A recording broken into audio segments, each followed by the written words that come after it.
What is up? Welcome back to the Devy Royale YouTube channel. I am your host, as always, Kevin Coleman at DuBois_22. And another edition of the transfer portal chaos and people moving and what can we expect from them in this Devy Royale in 5. And today we're going to be highlighting quarterback Dillon Gabriel. Now, Dillon was, originally from, Central Florida, UCF. He played there, in his time at Central Florida, he passed for 8,000 yards and 70 touchdowns. 2021 season before he got hurt, we saw he had 68% completion percentage, 814 yards, 9 touchdowns, 3 interceptions. This guy's just a touchdown throwing machine, and he's reuniting with his former offensive coordinator, Jeff Lebby, who took over the Oklahoma's offensive coordinator role, and he's quarterback's coach. Under Lebby, Gabriel threw for 3,600 yards and 29 touchdowns and kind of led that offense. We know that Lebby is going to be kind of, that very, very well known for his quarterback-friendly offense that provides kind of simple reads for the passer, which will elevate Gabriel's game there.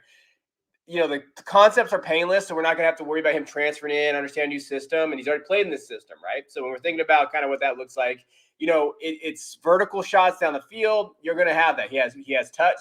He earned 80.3 and 90.4 passing grades as true freshman and sophomore in 2019 and 2020. So he's going into a perfect spot. When we look at what Gabriel's been able to do in his time everywhere that we talked about with Dillon, he has that 6'2", 200. He's good frame, good solid frame there.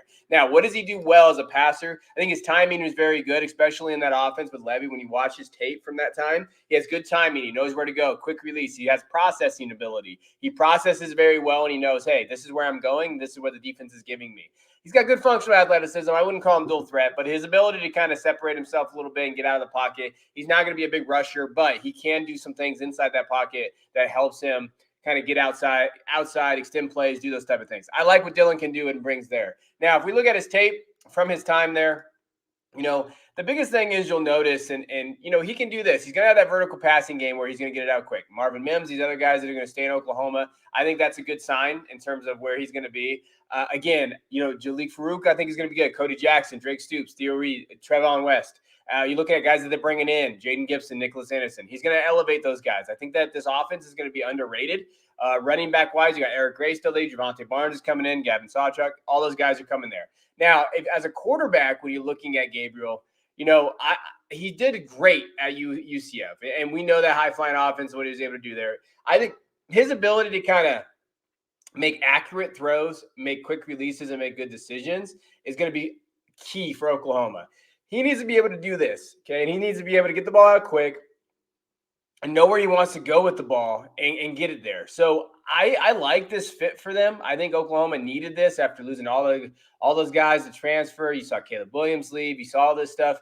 They needed him. Now, he had originally committed to UCLA, and he moved his transfer portal stuff. But that throw right there, getting on the number, out route, getting it quick, and you can tell he was going there. He had read that the whole time.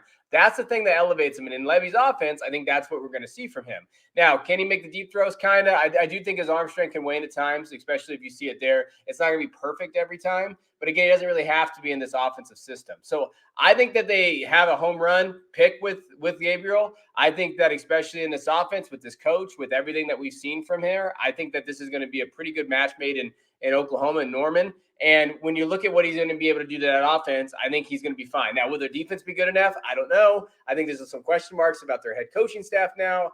But this is a good bridge quarterback for this program. And I do think that if he can elevate himself here, you're looking at 8, 9, 10 wins. And I think that he could kind of bridge this program there. This is what I was talking about with functional athleticism. He's not going to be an amazing burner, but he can kind of do those things. So, again, what he can do well is just that timing that you saw, that quick release, the processing skill. Hey, I'm going to go here in Lebby's offense. I think that's going to be very good. Now, where's he going as far as ADP goes? Right now he's going to the 11th round.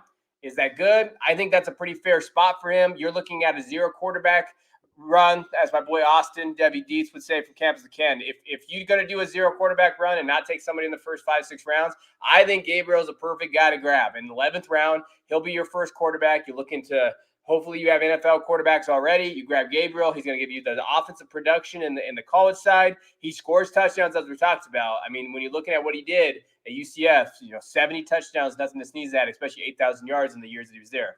he got hurt last year, so we saw his numbers not get as big. So in terms of where he's going, 11th round is perfect if you're going 0 quarterback. I like his target. Target him early in the 11th to 10th round and grab him and just ride that production out. And I think that one thing I will say in C2C drafts that I've seen is people reach at that 10 or 11th round for like running backs that they think are going to pop. They think they can find the next Kenneth Walker. Just grab the running backs early and then grab Gabriel later. That's how I would do it. So I appreciate you guys for tuning in. Please find the podcast, subscribe, Spotify, iTunes. Hit the like button on this as well. We appreciate all the support we've gotten so far. So I'll see you guys later.